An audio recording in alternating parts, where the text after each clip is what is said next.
gostaria que, no meio disso, também vocês parem, perguntem. Tal.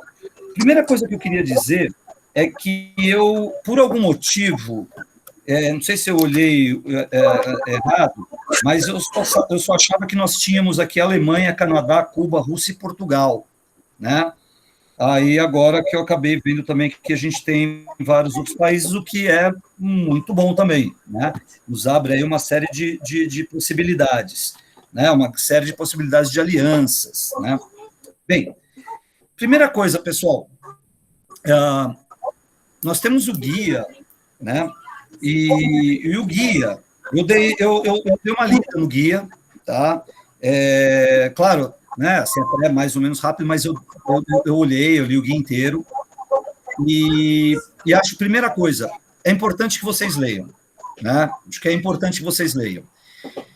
O guia está meio mal escrito em alguns momentos, tem momentos que repetem, né, questões, tem ali coisas que, beleza, sabe, está muito claro que a gente vem impactando o nosso planeta, e aí não sabemos até quando os recursos naturais. Tem algumas informações ali que podem estar equivocadas, mas que não vai atrapalhar, né, a participação de vocês. Mas uma outra informação assim que pode estar equivocada. Mas acho que, apesar dos problemas do guia, vale a pena dar uma lida. Por que vale a pena dar uma lida? Porque acho que tem uma questão ali que é chegar no objetivo.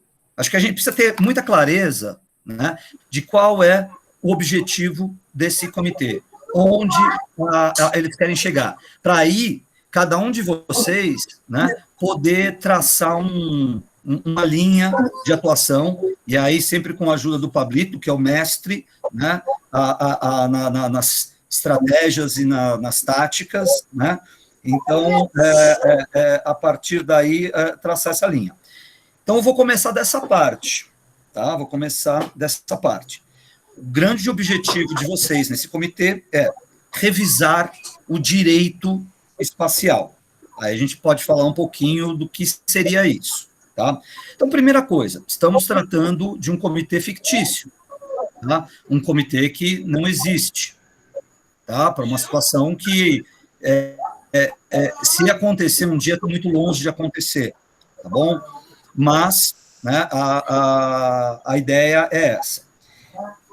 Então, o grande objetivo de vocês é revisar, tá, os acordos relacionados ao direito espacial.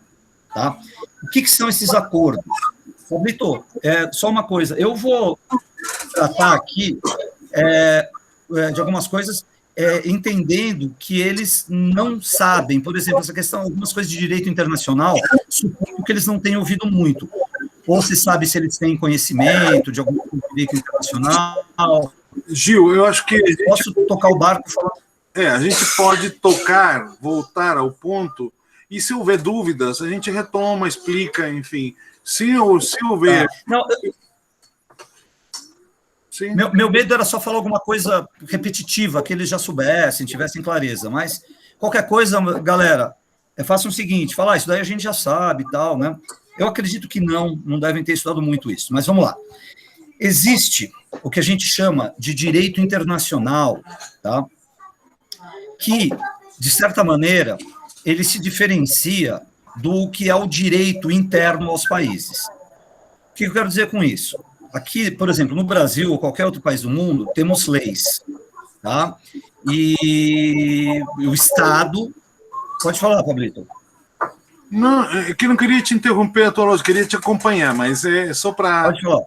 É só para lembrar que existem dois tipos de direito internacional. Um direito público, um direito privado. Mas existem outros direitos que são direitos específicos, como, por exemplo, o direito aeronáutico, o direito marítimo, etc., que fazem parte também da esfera internacional. Tem o direito comercial, por exemplo, que está na esfera privada, e assim por diante. Isso. né? Aqui a gente está falando mais, provavelmente, né, embora isso caiba uma discussão depois, mas num primeiro momento, pensando mais no direito internacional público, tá? Que é o que vai tentar, de alguma maneira, regular a relação entre os atores estatais, né, os diferentes estados, os diferentes países. Mas, para deixar bem claro uma coisa para vocês, quando a gente fala do direito interno, quando a gente está falando do direito dentro de um país, o país é regido por leis, né, que são criadas, né, sancionadas, e o Estado tem o poder de fazer com que essas leis valham e sejam cumpridas, né? Afinal, ele tem as forças de repressão, tá, para que essas leis sejam cumpridas. Ele tem todo o aparato para que ele faça essas leis cumprirem, que sejam cumpridas, tá?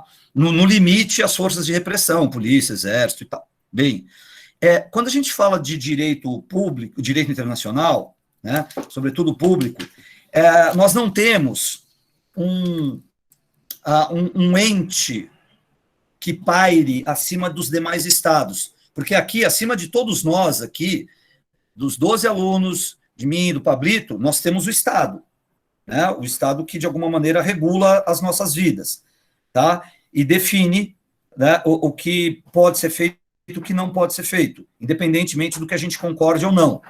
Alguém aqui pode discordar do fato de que só pode dirigir com 18 anos. Eu acho que tinha que ser com 16. Não importa, né? Você tem que cumprir essa lei porque o Estado te coloca isso. Quando a gente fala do direito público, né, que nem é exatamente, a gente não pode nem chamar exatamente de leis, você tem uma outra forma de regular, que são os acordos, tratados, né, protocolos, enfim, uma nomenclatura que também nem vem muito ao caso diferenciar, até porque, em boa parte, elas são meio usadas, né, de forma igual, mas são os grandes acordos, os grandes tratados internacionais, que podem ser desde bilaterais, tá, até multilaterais, pegando muitos países, ou quase todos os países do mundo.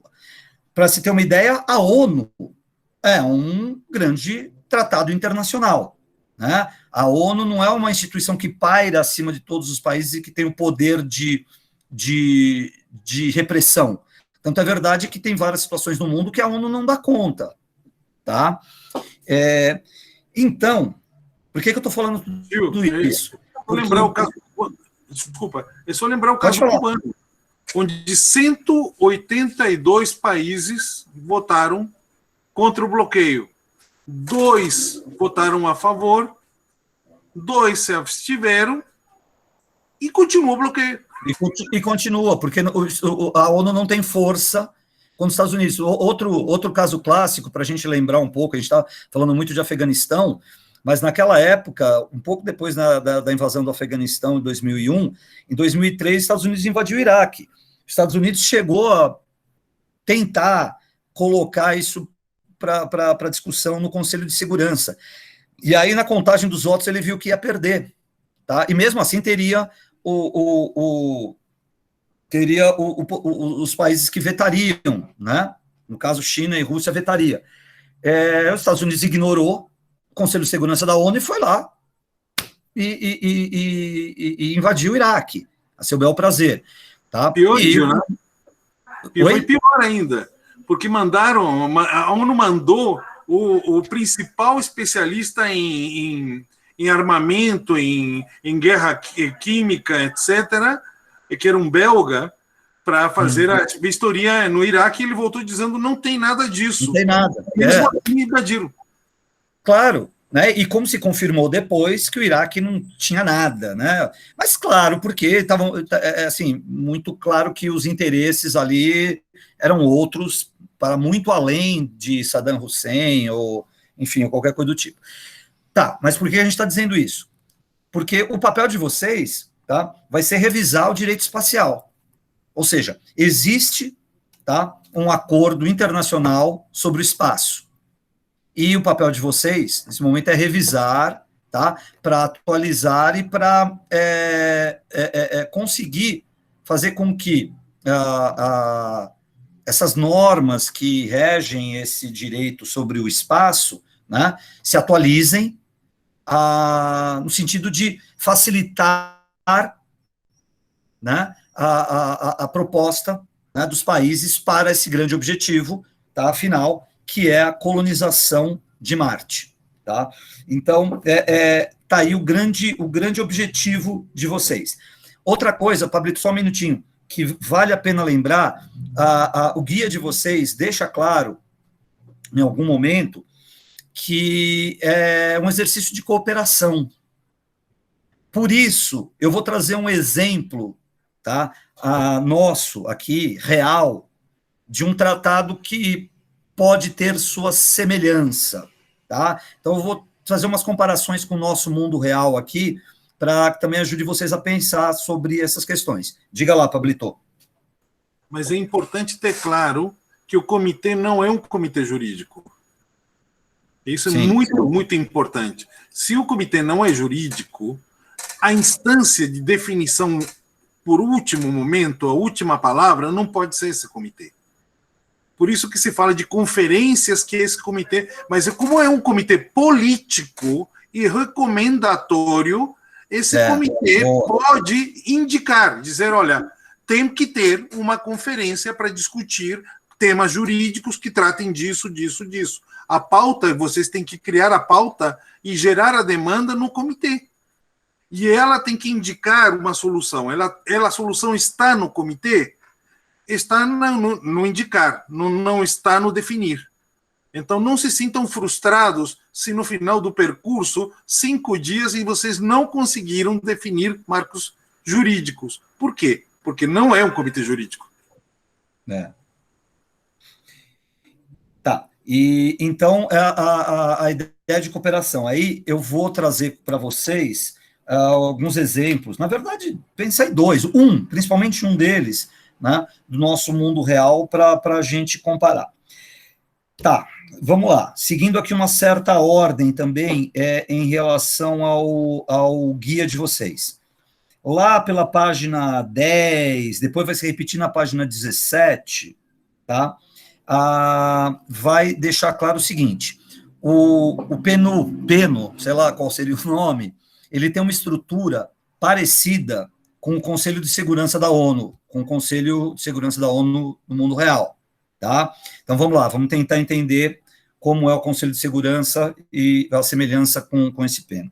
O Conselho de Segurança da ONU é composto por 15 membros, tá? 5 membros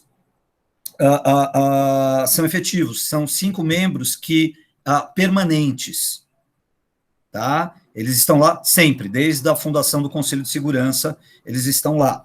E os outros 10 membros são rotativos, tá? Eles trocam a cada 2 anos.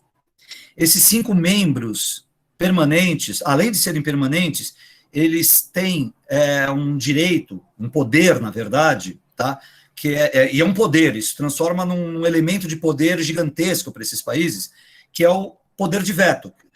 Né? O exemplo que o Pablito deu se refere a isso. Então, vamos supor, o Conselho de Segurança da ONU se reúne agora falando, olha, não dá para manter o Talibã lá no poder no Afeganistão, a gente tem que intervir, tá? A gente tem que intervir. A gente acha que a gente precisa criar um grupo de capacetes azuis e lá chegar a intervir para tentar estabelecer a paz. Um exemplo fictício, isso não aconteceria agora, tá?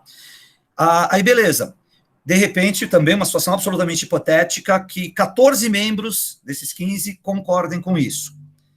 Mas aí a Rússia ou a China, né, para ficar um pouquinho na realidade, fala, não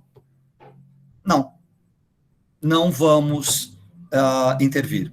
Pronto, não pode, tá? Porque esses 5 países têm o poder de veto. 5 países a saber, Estados Unidos, Rússia, China, Reino Unido e França, tá? Os 4 vencedores da Segunda Guerra Mundial, mais a China, os 5 primeiros países a terem armamento nuclear. Então, são eles que compõem o Conselho de Segurança da ONU, tá? São permanentes e ainda têm o poder de veto. A estrutura, tá, do PENO é parecida, tá? São 6 países plenos, tá? Só um minutinho, Paloma. tá? São 6 países que fazem parte do Conselho, plenos do Conselho, com poder de veto, e mais 30 países, né, que são rotativos a cada 2 anos. Então, há uma semelhança com a estrutura do Conselho de Segurança. Diga lá, Paloma. Essa pergunta deve ser meio besta, mas assim, o que acontece se tem um país com poder de veto e outro também, e daí um deles quer vetar algo e o outro não quer? Então, Paloma, não é uma pergunta besta, porque é difícil mesmo de entender essa coisa. E antes de mais nada, Paloma e demais, não tem pergunta besta, gente. Não deixem de fazer perguntas por conta disso. A pergunta da Paloma é importante.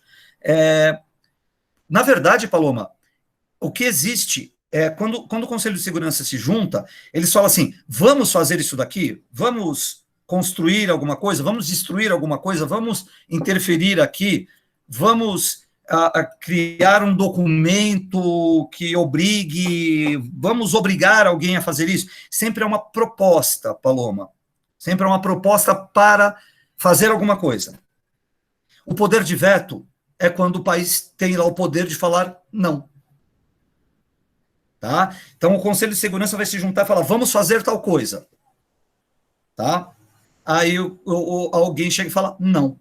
Um desses 5 países falando não, a coisa não acontece. Você está entendendo o que é esse poder de veto? Então, mesmo que haja uma proposta de intervenção, por exemplo, num determinado país, e 14 países falem que sim, basta um, porque como que a coisa é definida? São 15 países, 8-7, 9-6, 10-5, seria a condição normal. Agora, quando alguém que não aceite a proposta que está na mesa, tá? Seja um país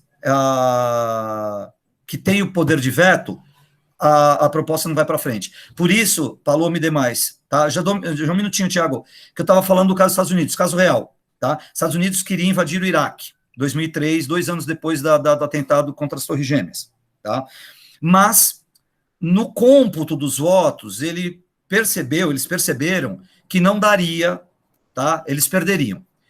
Mas, além disso, Paloma, tá? Ficou claro que, mesmo que eles tivessem os votos necessários para conseguir fazer essa invasão, 2 países que têm o poder de veto vetariam, tá? que era a Rússia e a China. Então, os Estados Unidos nem precisou, nem quis colocar essa questão em debate, ele sabia que ele ia perder. Só que ele passou por cima do Conselho de Segurança e da ONU e foi lá e invadiu o Iraque. Tá? Então, vejam que a gente tem alguns elementos que tentam regular a ação dos estados, né? Mas, na prática, isso também depende do poder, né, militar, político dos países que estão envolvidos. Tá bom? Nara, diga lá, Nara. Você entendeu? Desculpa, Nara, só uma coisa. Ficou claro, Paloma? Ficou, obrigada. Gil, antes da Nara, só queria uma questão de cálculo básico sobre maiorias, maioria simples, maioria qualificada, etc. Mas isso eles já sabem. Mas o que é curioso é que, se são 36 países, e nossa delegação é de 12, nós temos tecnicamente um terço. Um terço. Do comitê. Isso que eu estava pensando. Quando eu vi que a gente tem 12, eu falei, nossa, a gente tem um terço. Isso, para um monte de coisas, isso é muito interessante. Né? Para várias situações, isso é muito interessante. Agora, no caso do Conselho de Segurança, e acredito que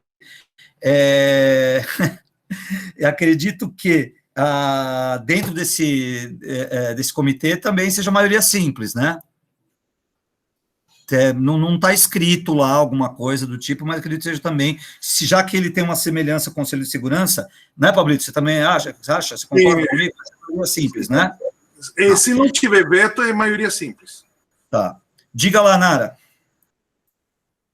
Oi, Eu queria perguntar uma coisa sobre isso dos países com poder de veto. Eu queria primeiro perguntar se existe um padrão, um critério para escolher esses países com poder de veto, e segundo, se no caso lá da invasão do Iraque, se os Estados Unidos arcou com algum tipo de consequência ou algo do gênero. Tá, eu confesso que eu não ouvi direito a tua primeira pergunta. Se tem algum padrão, desculpa, do quê? Eu não ouvi, perdão. Ah, tá, desculpa, é que eu tô num lugar um pouquinho barulhento por causa de uma água que Melhorou. tá descendo, mas enfim. Eu só estava perguntando se qual é o critério para escolher um país com poder de veto. Então, eu mencionei, só que eu mencionei muito rápido. Os países que compõem esse seleto grupo da ONU são 4 países vitoriosos da Segunda Guerra Mundial, mais a China, o país mais populoso do mundo, mas não é, talvez, esse o maior critério. Na verdade, eram 5 países, naquele momento, que já eram detentores da tecnologia nuclear. Tá? Então, por isso, são esses 5 países. E a sua segunda pergunta, não, os Estados Unidos não sofreu nenhum tipo de sanção, nenhum tipo de retaliação, nem por parte de organismos internacionais, nem por parte de outros países. O que os Estados Unidos sofreu, não só com isso, mas com outra coisa, é um desgaste perante a opinião pública global. Né? Então, alguns países do mundo, os Estados Unidos, um deles, é um país que, sei lá, para setores em vários países, não só... Porque, assim, no Oriente, você vai ter ali, no mundo árabe, por exemplo, né, você tem grandes parcelas da população que não gostam, né, dos Estados Unidos. Mas mesmo no mundo ocidental, você tem ali uma parcela considerável, né, de pessoas que não gosta, não gosta dos Estados Unidos, ou, né, não se trata muito disso, mas que tem restrições, né, às políticas externas, né, a política externa, de modo geral, porque entra governo, sai governo, a política externa dos Estados Unidos se mantém. Ela sofreu uma ruptura um pouco mais severa no governo Trump, né, que mudou algumas coisas, mas assim como era no Brasil, né, agora o atual governo mudou algumas coisas, mas você tem uma política externa, por exemplo, um governo democrata, um governo republicano nos Estados Unidos, claro, tem mudanças, né, mudam algumas coisinhas, mas de um modo geral, estruturalmente, eles se mantêm muito, muito parecidos, né? E nesse sentido, a política externa dos Estados Unidos, para uma parcela significativa da população mundial, é mal visto. Então, por exemplo, essas invasões, né, a invasão do Afeganistão, a invasão do Iraque, agora essa retirada atabalhada do Afeganistão, depois de 20 anos lá de uma invasão que não deveria ter acontecido, né, tudo isso contribui para a opinião pública, que se objetivamente talvez não seja tão importante, mas tem elementos que devem ser levados em consideração, sim, né? Essa questão da opinião pública tem uma certa aversão à política externa de alguns países. Diga lá, Pablito. Complementando a informação, nos anos 80, com o fim da União Soviética, se criou uma teoria, que é a teoria da vitória do neoliberalismo. Foi chamada de fim da história. Nessa lógica, nessa teoria da fim da Fukuyama.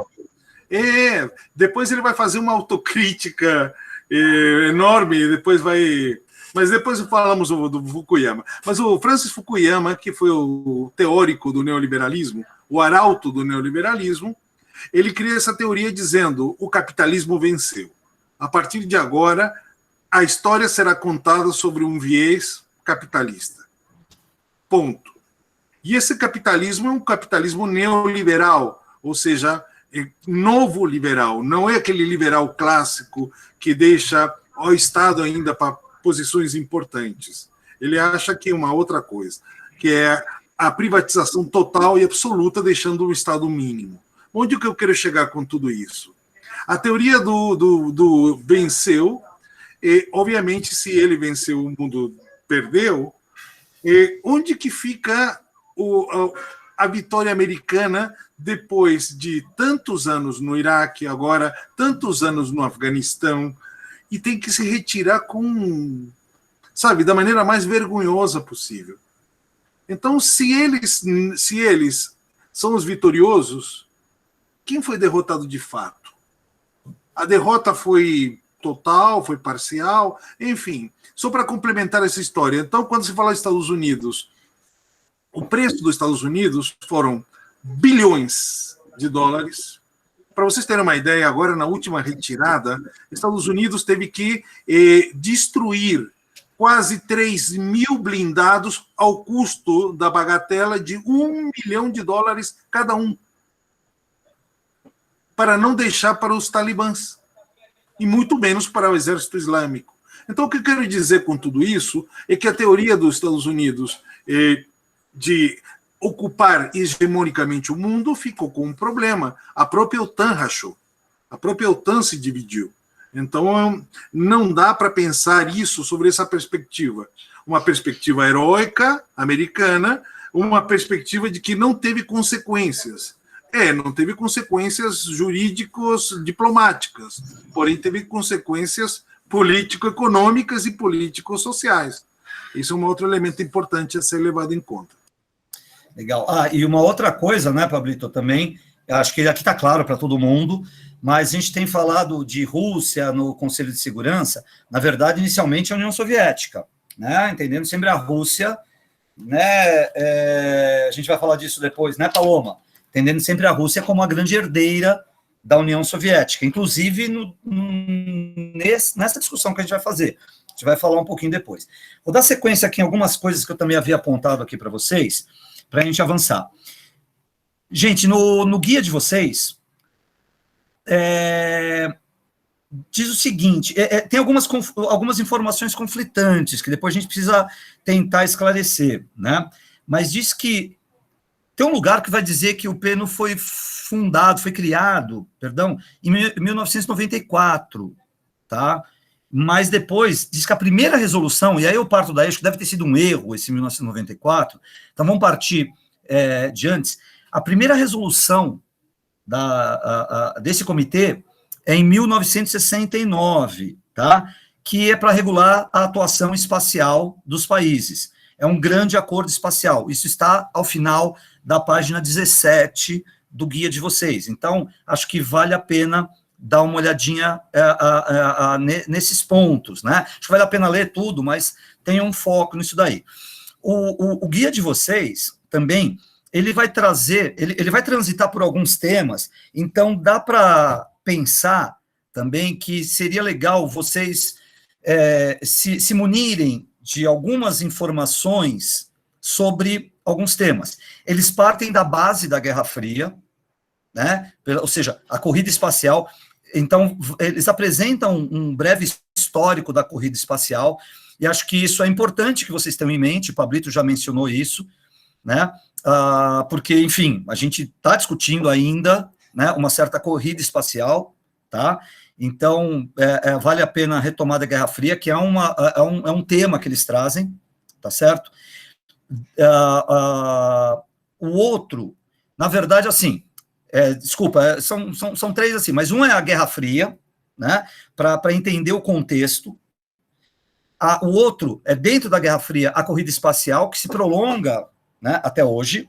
E um terceiro é a questão ambiental, porque eles vão buscar, tá, na questão, com uma certa justificativa ambiental, a necessidade de colonização de Marte, né? Ou seja, Marte teria que ser colonizado porque a maneira como nós estamos ocupando o planeta e o nosso consumo de recursos, né, tem sido de um nível que nos obrigue a buscar, né, coisas em outros lugares. Não é o caso exatamente, né, dessas colônias que se propõem em Marte, mas isso me fez lembrar um filme. Ele agora talvez já seja meio velho, mas não sei, vocês devem ter visto, né? O Pablito com toda certeza conhece. É um filme desses mais blockbuster aí, mas que é o Avatar, né? Vocês assistiram, ou pelo menos sabem da história do Avatar? mais ou menos. Mas Avatar, eu assisti uma vez só, gente, né, na época tal, não lembro bem da história, mas também é um outro planeta, né, e de uma comunidade de pessoas que viviam, e tinha só um momentinho, Fernanda, o planeta era muito rico sei lá, num recurso, num minério X, não me lembro exatamente, tá? Minério importantíssimo para nós aqui na Terra e que já havia sido esgotado, né? Então, a questão era invadir esse país, isso, aqueles azuis lá, com orelhas e rabos e tal, né? Então, a questão era invadir esse planeta... Pandora. Oi? Pandora é o nome do planeta. Eu não lembro dos detalhes, mas era por aí. Invadir esse planeta para poder utilizar com o argumento de que eles não usam. Gente, isso sem brincadeira, remete, Pablito, a Friedrich Hatzel, tá? O cara, Pablito, que deu a base, a partir de suas teorias, ele deu a base para o expansionismo alemão, que no final das contas vai gerar a Primeira e Segunda Guerra Mundial. Opa, Paloma, onde você viu isso? Já teve aula disso aqui na... A gente literalmente acabou de ver esse conteúdo em história. Em história? Muito legal, muito legal. Pensei que era em geografia, né? O Hatzel vai lembrar, era geógrafo, né? Também geógrafo, né? É o pai, né? Gostam de ser o pai da geografia política, né? Mas que legal, vocês tiveram agora. Então, acho que vocês estão... então, vocês estão entendendo a associação que eu estou fazendo, né? A ideia de que se alguém...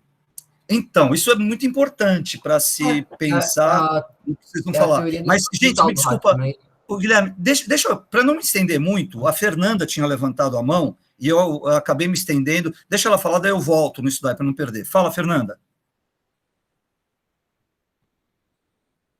Fernanda? Na verdade, eu só ia dizer um pouquinho sobre o filme, porque eu lembro mais ou menos do filme. E é mais ou menos como você pensar na Conferência de Berlim, e eles estão entrando na África, porque a África tem recursos, tem vários minérios e tem mão de obra, no caso escrava, só que eles entram com um propósito que eles vão levar eles para um novo mundo, para um mundo melhor e tudo mais. Então é muito interessante pensar nisso, que tipo, esse filme meio que trouxe o futuro de tão ambicioso que o humano é. E outra coisa que eu acho bem interessante é que tinha um grupo de pessoas lá dentro que começou a conhecer a cultura dos próprios nativos.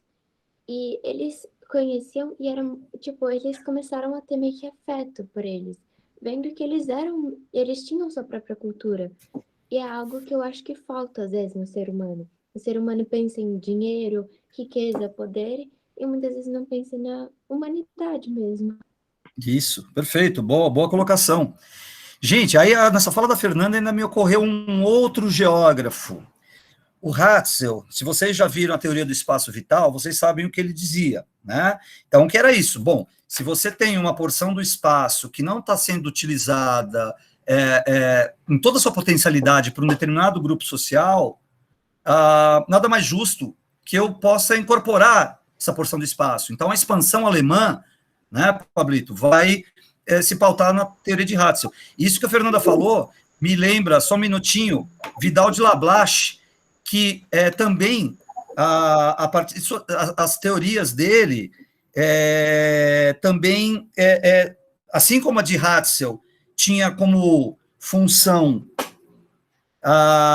justificar o expansionismo alemão, a de Vidal de Lablache tinha a função de justificar o expansionismo francês, com o conceito de gênero de vida. E era um pouco isso que a Fernanda falou. O argumento francês é que os franceses, ao invadirem os territórios africanos, né, o continente africano, eles estariam levando o gênero de vida francês, que nada mais é do que a maneira como um determinado grupo se relaciona com o meio. E os franceses estariam mais avançados tecnologicamente, então eles iam... Era praticamente isso, é uma grande vantagem ser colonizado pela França. Resumindo, era um pouco isso. Diga lá, Pablito. Muito bem, me lembrou duas coisas aqui, mas a primeira vou puxar agora a sardinha tirando da geopolítica para a ciência política. Nosso querido Maquiavel, ele diz que não existe vácuo. O olhar que se vai dar sobre essa perspectiva do colonialismo na ciência política, ela é pragmática, é simples. Se você tem uma colônia, você tem, a partir da sua matriz, onde extrair bens, serviços, riquezas, não é isso? Insumos, commodities, hoje chamadas, etc. Agora tem um detalhe. E se você não tem, o que você faz? A primeira pergunta, bom, você poderia ocupar algum espaço? Poderia. Mas se esse espaço está ocupado? Então é muito simples. Se torna uma guerra fratricida, no qual eu faço um acordo com a Malu e simples. Se eu perceber que eu não tenho mais espaço, eu vou invadir a Malu, porque ela tem colônias. Então fica uma relação quase parasital. É uma relação autofágica de estrutura e normatividade. Eu não tenho onde tirar, mas a Bia tem, então eu vou invadir a Bia para poder extrair tanto a riqueza da Bia como das suas colônias. Esse também faz parte de um olhar expansionista ou neocolonialista, né? Primeiro colonialista e hoje neocolonialista. É bom dizer que alguns teóricos da ciência política interpretam o neoliberalismo como neocolonialismo. Isso é uma outra coisa que tem que ser levantada em conta. Bom, vamos lá. A segunda coisa é um filme, já que estamos falando de filmes, me lembrei de um velho filme da Guerra Fria, né, chamado O Rato que Ruge. A propósito, em relação a esse nome, a nossa escola, a Escola Viva, nas simulações é chamado O Ratinho que Ruge. Somos pequenininhos, mas somos encardidos. Somos respeitados. Bom, vamos continuar. Nesse Rato que Ruge é a história de uma colônia que percebe que está entrando em ruínas. Então, para ela, seguindo a lógica do Gil, o que ele vai fazer? Vai declarar guerra aos Estados Unidos para perder, porque aí virava a colônia dos Estados Unidos. Olha que maravilha. Virava um novo Porto Rico, virava um novo Havaí. Olha que beleza. E sabe o que eles fazem? Eles mandam um exército marcado com lança, sabe, um exército de Brancaleone, né? Um exército com picaretas, sabe, para enfrentar o exército americano, para perder a guerra. Só que a União Soviética, na época, decide jogar uma bomba em Washington, anuncia. Então, o que os americanos fazem? Eles evacuam Washington, e justamente entra o exército daquela colônia. E aí eles ligam lá para a colônia, e o pessoal lá da colônia, o presidente daquela ilha que queria ser colônia, perdemos a guerra? E o pessoal responde, não, nós ganhamos. E agora, o que a gente faz? Esse é um outro dilema posto. Mas vamos lá, vamos dar continuidade, Gil.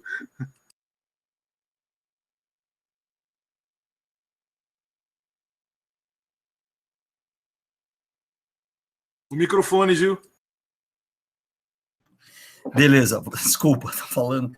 Voltando para o nosso guia, né? Então falei que na página 17, né, tem lá a primeira resolução, né? Então acho que é bom dar uma olhadinha, dar uma lidinha. Eu falei, né, que tem o pano de fundo Guerra Fria, corrida espacial, mas eles trazem a questão ambiental também como um pano de fundo para essa necessidade da colonização de Marte.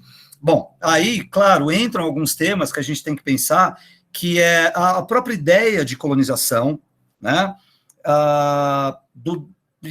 Como que a gente pensa isso, se isso vai ser entendido, né? Porque toda colonização que nós discutimos aqui no nosso mundo, né? É uma colonização em locais onde já existiam pessoas, apesar desses discursos de Vidal de Lablache, de Ratzel e tal, né? Agora teríamos um argumento que fala, bom, mas ela não tem vida, mas a gente também não sabe muito bem se não tem mesmo, que tipo de vida pode ter, né? O que pode ter. Então, acho que tem três coisas que permeiam também essa discussão, né? Que acho que são 3 elementos que vocês precisam ficar atentos. Uma é a questão da ciência, né? A viabilidade. Então, qualquer proposta que vai ser feita, qualquer discussão que vocês têm que fazer, tem que ter um certo cuidado, né? Porque o elemento ciência tem que ser ponderado. Não dá para propor qualquer, né, doideira. Tem uma questão ética, né? Ou seja, qual o direito nosso, né, daqui, habitantes do planeta Terra, de ocupar um outro planeta? Ah, mas não tem ninguém lá. Então, a gente não sabe, a gente conhece muito pouco, né, para fora, aí, acima aí né, da atmosfera, para depois da atmosfera, a gente conhece muito pouco, tá certo? A gente tem 50 anos de algumas expedições, né, então tem uma questão ética que eu acho que tem que estar sempre aí ao nosso radar. E claro, que é o que a gente vai acabar discutindo mais, tá, uma questão geopolítica, né? Por quê? Porque a gente vai falar de um acordo internacional. Esse acordo é um acordo de cooperação. Afinal, é uma ideia de que seja um espaço onde seres humanos do planeta Terra possam viver, né? E não está posto aqui que é para seres humanos de um país e não do outro, né? E aí, por isso, eu e o Pablito, a gente decidiu trazer alguns elementos do Tratado Antártico, da Antártida, o Tratado Antártico, tá? Porque ele guarda alguma semelhança, eu já vou falar alguma coisa, porque é legal que vocês se pautem em algo real, algo do mundo real, então, por exemplo, um tratado internacional que existe, tá? Para pensar um pouco, tanto em propostas, né? Para poder dar um pouco mais de chão para vocês, né? Uma vez que nós estamos falando de algo que não existe, né? Para se pautar em algo que já existe, para balizar um pouco a ação de vocês, tá? Deixa eu ver aqui se eu tenho alguma coisa para lá, algumas coisas que eu já falei, né? Vamos falar então um pouquinho, tá? Isso, já falei aqui. Falar um pouquinho desse tratado antártico, tá? Ou Antártida, enfim, Antártica ou Antártida, tanto faz. Provavelmente vocês saibam, né? Ou, enfim, mas vamos lá. A Antártida é um continente e é um continente que não é ocupado, tá? Um continente que não é ocupado. É um continente que não é ocupado e por vários motivos, né? Mas principalmente porque é um continente inóspito, né? Ou seja, é muito frio, tá? Guarda uma distância, né, dos outros lugares, mas nem é uma questão de distância, mas é pelas condições mesmo, né? É frio, é seco, venta pra caramba, né? Como que você não consegue plantar, né? Você não consegue plantar, você tira alimento de onde? É peixe, né? Se tem peixe, tem água, mas, então, é um lugar que nunca foi ocupado, tá? Embora, apesar disso, é objeto de disputa, objeto de interesse por parte de vários países. E até algum tempo atrás, aí eu vou chutar um pouco, lembrar, no começo do século XX, se não estou enganado, havia disputas. Vários países disputavam, né, o direito, né, de que a Antártida fosse considerado seu território, pelo menos parte da Antártida. Então, países que são próximos, como Chile e Argentina, a Nova Zelândia, mas também a Austrália, África do Sul, né, e países europeus, né, que estão distantes. Bem, o que aconteceu? Se estabeleceu na década de, acho que 59, década de 50, se eu não estou enganado, mas também um acordo internacional, tá, que diz o seguinte: a Antártida ela é um patrimônio mundial, então não pode ser considerado território de nenhum país. O que ocorre é que os países têm direito à exploração científica do lugar, tá? Então, você tem ali 29 países que são signatários desse acordo, que têm o direito a ter base na Antártida, e a finalidade desses países estarem presentes na Antártida é a pesquisa científica. Claro que, né? A pesquisa científica não necessariamente é em prol da ciência, exclusivamente o conhecimento e a sabedoria, né? A gente sabe o quanto ciência garante de poder, né? O quanto estar presente fisicamente naqueles lugares, né, também, né, estabelece uma bandeira fincada, né? E o desenvolvimento de pesquisas ali também capacita, né, a ciência desses lugares a desenvolver uma série de outros elementos. A corrida espacial da década de 60, né, contribuiu para o desenvolvimento de uma série de tecnologias que a gente usa até hoje aqui na Terra, né? O mesmo pode dizer de pesquisas que são desenvolvidas ali na Antártida, né? Que, no final das contas, dentro do mundo capitalista, vira mercadoria, tá? Então, sempre lembrando que a ciência, ela não trabalha, né, exclusivamente em prol do conhecimento, da sabedoria, do desenvolvimento da ciência, tá? Mas, sim, ela faz parte dessas relações de poder que estão estabelecidas. Então, eu acho que valeria a pena para todos vocês darem uma olhadinha no tratado, tá, sobre a Antártida. Tá? É bem simples, você acha a informação em vários lugares, né? Não é algo muito complicado. E assim, e não precisa entender os detalhes, né? Mas entender essa ideia de que é um acordo internacional. Então, voltando lá no começo, né, que a gente estava falando um pouco do direito internacional, então, um acordo internacional, e como tal, né, em tese, ele deve ser respeitado, tudo bem? Beleza, Beatriz. Então, e como tal, ele deve ser respeitado, tá certo? E é um acordo internacional que se propõe a regular a ocupação e o uso de um determinado território que não pertence a nenhum país pelos demais países do mundo. Ou seja, se nós estabelecermos uma comparação, os acordos sobre o espaço, né, e aí especificamente sobre Marte, num determinado momento que se perceba que há condição efetiva de colonizar Marte, ele teria que versar sobre como nós, de uma maneira cooperativa, né, poderíamos colonizar Marte sem que, tá, Marte se tornasse território ou martetório de algum país, né? Fosse exclusiva. A Groenlândia é da Dinamarca, né? Ou seja, a ideia é essa, e acho que por aí que tem que ser pautado, tá? Isso é algo que vocês têm que estar atentos, né? Que seria talvez o grande objetivo, né, dessa regulação. Tudo bem? Diga, Pablito. Bom, primeiro que temos que fazer uma adequação, que isso é importante. Não é reproduzir o Pacto Antártico lá no espaço. É entender e aprender com o processo, com as etapas, como foi constituído. Então, nesse sentido... Desculpa se eu deixei... Se isso, não foi isso, não, Gil. Não, você falou muito claro, foi muito bom. Tá. Não. Eu só estou sendo enfático, não estou sendo...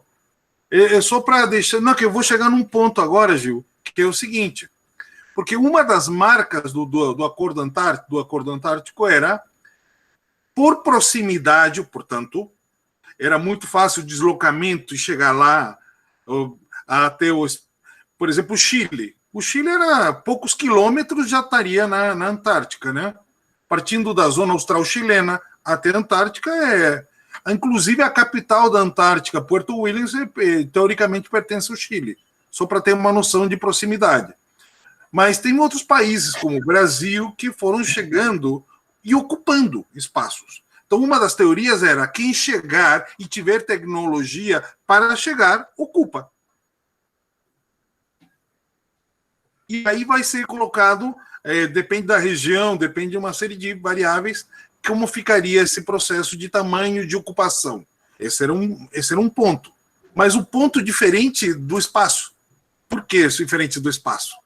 Porque no espaço você pode não ter tecnologia e chegar nele. A prova disso são os cosmonautas cubanos, os cosmonautas iranianos, os cosmonautas sauditas, astronautas sauditas, né? Não cosmonautas, astronautas sauditas, astronautas alemães. Então, quando você começa a perceber isso, você começa a entender que eu posso não ter tecnologia, a diferença, e não posso não chegar pela minha tecnologia ao espaço, mas eu posso ter algumas contrapartidas. O Brasil, por exemplo, tem 2 bases de lançamento de foguetes que são fenomenais, que é Alcântara e a Barreira do Diabo, por causa da proximidade com o Equador. É uma contrapartida. O Brasil só teve um astronauta, né? E o cara acho que ficou lá no espaço e não voltou para a Terra, né? Mas vamos lá. Definitivamente. Vamos lá. Segundo momento. Afeganistão. Eu estou fora da jogada? Não. Você pode ter hoje com a China, você pode negociar contrapartidas de paz. Eu te dou paz, você me dá no espaço. Eu tenho lítio. Posso botar lítio na parada e me colocar nessa carona até lá no espaço? Sim, sim. Ah, mas a gente sempre foi inimigo. Bom, a gente poderia ser adversário, não inimigo. Porque inimigo seria Estados Unidos e Afeganistão. Aí entendo inimigos. Entendo Irã e Estados Unidos. Inimigos. Aí eu compreendo. O resto são adversários. E vocês entenderam que depende do contexto, adversário passa a ser aliado, né? Já tivemos várias experiências na história onde grandes adversários viraram aliados fraternos. Segunda Guerra Mundial, é só encontrar o trio ali: Roosevelt, Churchill e Stalin. Os 3 de bracinho dado. São os amiguinhos. Então, esse tipo de relação por quê? Porque tem um outro contexto que favorece. Se chegar no espaço e eu não tenho tecnologia, eu vou me aliar a quem tem tecnologia e vou dar contrapartidas. Portanto, eu estou fora porque eu sou um país como o Afeganistão? Não. Eu estou fora porque eu sou a Arábia Saudita? Não. E o Gil sabe disso. Na FAAP, a gente já ganhou prêmio, como, por exemplo, na Assembleia Geral das Nações Unidas, com a Síria. E Síria estava sendo atacada naquele momento. Síria estava em pandarecos e ganhou. Porque o que vale é a capacidade que vocês têm, mas não estou falando para vocês ganhar prêmio, não. Só estou dizendo que não é essa coisa, eu sou China, eu sou Rússia e está tudo bem, estamos bem. Canadá tem jogo aí? Muito jogo. Alemanha, Portugal, nem se fala. Irã está na jogada.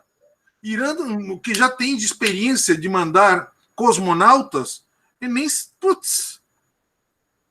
O próprio Afeganistão, se eu não estou enganado, já mandou, na época da ocupação soviética, cosmonautas afegãos.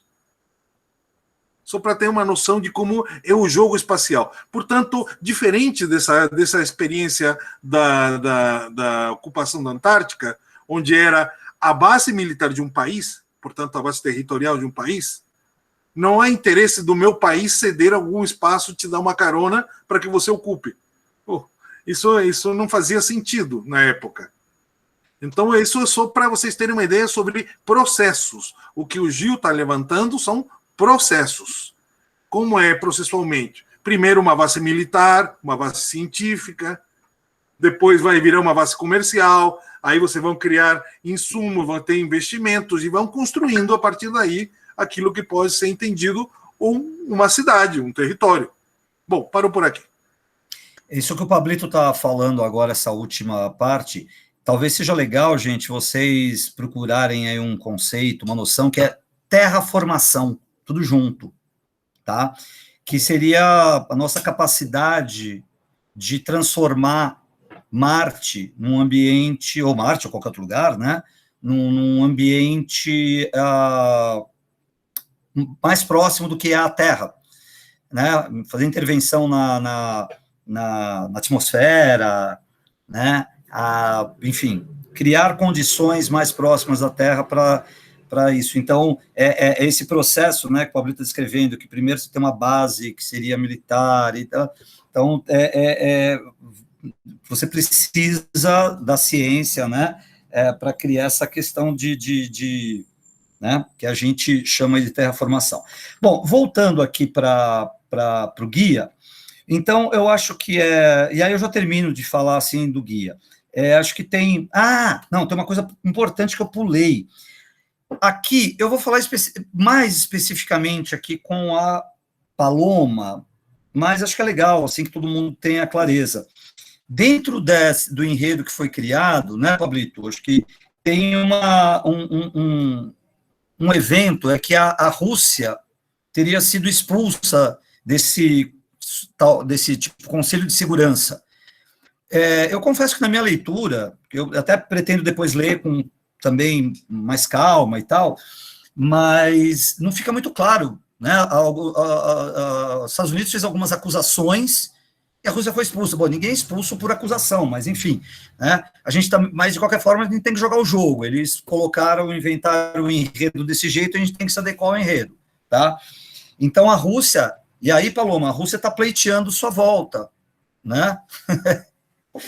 Então, a gente tem que entender quais foram, né, as falcatruas que permitiram, né, que os Estados Unidos estão vitoriosos, só com uma simples acusação, né? Mas, bom, voltando aqui. Então, a Rússia, na verdade, essa acusação foi feita ainda na época da União Soviética, e hoje a Rússia ela busca voltar, né, a esse, não é Conselho de Segurança, mas, enfim, esse núcleo, né, esse núcleo desse comitê, tá? Então, isso podia também já ser um objetivo, né, e vale lembrar que a Rússia, como eu falei no começo, é herdeira da União Soviética, portanto, herdeira de sua capacidade militar, espacial, tá? Aeronáutica. Então, a Rússia hoje, só saindo um pouco fora, mas ela passou uns 10 anos, né, se recompondo após o fim da União Soviética, mas hoje a Rússia, ela disputa com os Estados Unidos em algumas frentes, né? A questão do armamento, ela tem elementos de armamento mais desenvolvidos que os Estados Unidos, né? Então, acho que tecnologicamente a Rússia volta a ocupar um lugar de destaque, tá? Beleza, Matheus. A Rússia ocupa um lugar de destaque. Então, deixa eu ver se tem mais alguma coisa. Enfim, terminando, acho que é muito importante que vocês entendam o enredo, tá? Tentem ver se fica claro mesmo, né? Como eu falei, acho que tem alguns momentos ali que eles se atrapalham com alguma data ou com alguma informação. Tem uma hora que eles falam que são 5 países com poder de veto, depois eles falam que é 6, mas acho que há um erro no número 5 também, né? Acho que erro de digitação, ou enfim, assim como a data de 94, que eu falei lá, que quando é criado, né, também deve ter sido um erro, mas que atrapalha um pouco a leitura. Mas, de qualquer forma, leiam, né, para tentar um pouco ter a clareza do qual é o contexto e quais são os objetivos. E, a partir daí, né, Pablito, a gente já começar a falar um pouquinho, tá, eu só estou acompanhando, ver se eu falei algumas coisas que eu precisava falar, de como alguns países podem estabelecer alianças. O Pablo já começou a falar um pouco, né? Pô, Afeganistão, na situação que o Afeganistão está, bom, para quem está minimamente acompanhando a situação do Afeganistão, vendo que logo depois do Talibã chegar ao poder e o mundo execrar o Talibã, né, quem estendeu a mão para o Talibã ali foi a China. Né? É claro, o Vitor acabou de falar, a Rússia também. Não existe vácuo, né? Ou seja, Estados Unidos sai, a gente sabe que vai ser difícil, né, para o Talibã se estruturar. Por exemplo, a gente já viu um ataque ali do ISIS-K, então o Talibã ele precisa, de alguma maneira, conseguir se estruturar como governo, né, para que ele possa dar conta de, tentar fazer com que a vida siga normalmente num país, sem pré-julgamentos, o que é o Talibã, das mulheres, das liberdades, tal, sem essa discussão, mas, enfim, de viabilizar o governo do Afeganistão, né? E aí você já tem a China e a Rússia, que se colocam, né, ao lado deles. Tá? Mas diga lá, Pablito. Eu vou fazer um exercício de pragmatismo.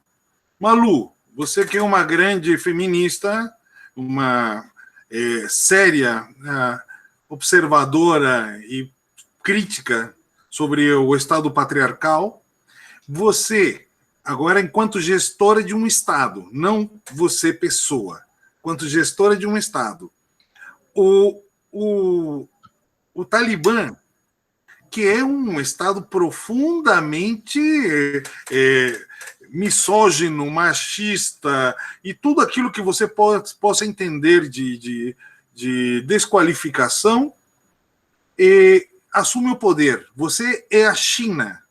Você é China, nesse momento. Você é Rússia, nesse momento. Só para você fazer uma analogia. E qual é a tua preocupação maior? Ponto 1.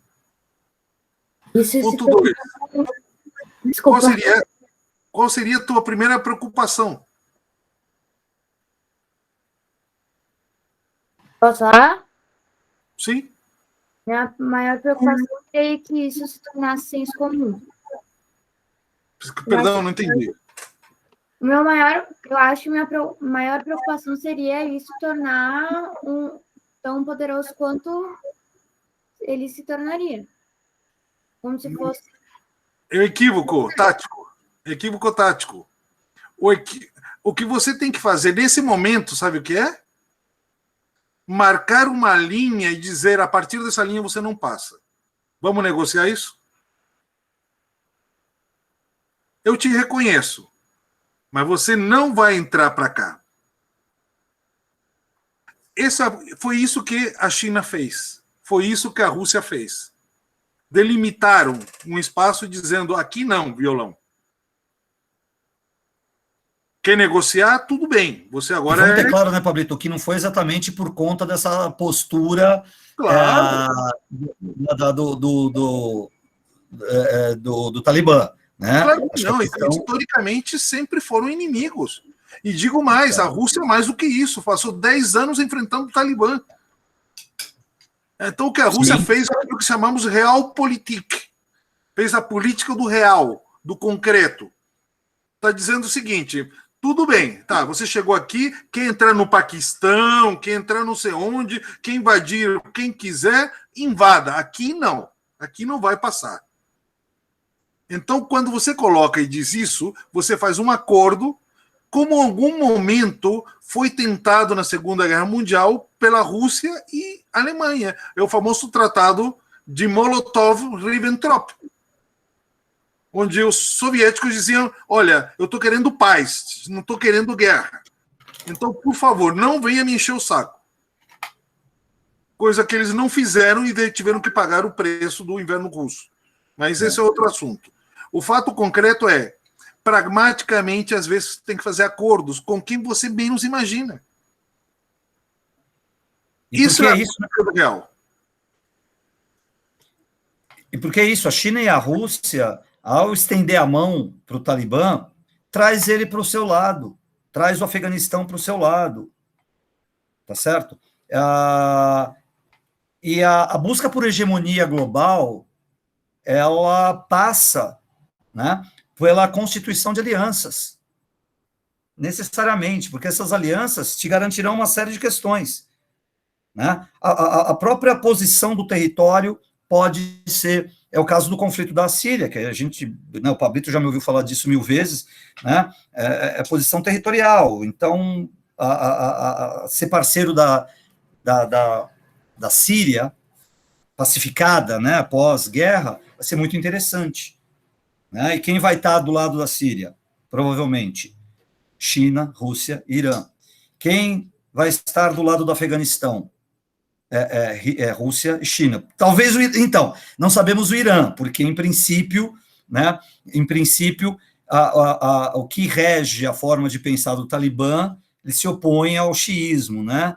Mas, sei lá, também, até que em algum momento eles não se tornem mais pragmáticos e passem a atuar, né, dentro dessa perspectiva da realpolitik que o Pablito falou.